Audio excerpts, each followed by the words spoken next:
Hello ভাই বোনেরা বন্ধুরা, এই যে বুধবারের মধ্যাহ্ন ভোজন সুখের নিরে দেখে নাও। এই যে টিকটিকি মার্কা ইলিশ মাছ, সেই এনেছে আবার খোকা ইলিশ টিকটিকি মার্কা।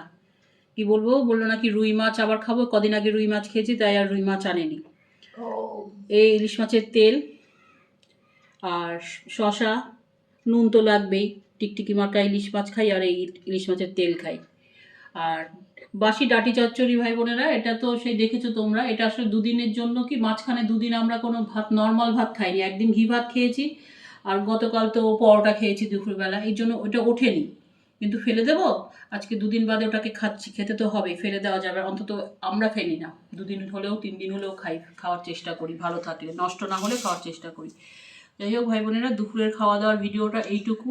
সাধুরও আমি পায়ের ছবিটা তুলেছি, সাধু অনেক ভালো হয়ে গেছে ভাই বোনেরা, অনেকটাই ভালো হয়ে গেছে। আর একটু শুয়ে শুয়ে থাকলে ও ঠিক হয়ে যাবে, শুকিয়ে এসছে। তো দুপুরের খাওয়া দাওয়ার ভিডিওটা এইটুকু। ভালো লাগলে লাইক চিহ্ন দিও, সাবস্ক্রাইব করে আমার পাশে থেকো, আমাকে এগোতে সাহায্য করো। ভালো থাকবে, সাবধানে থাকবে।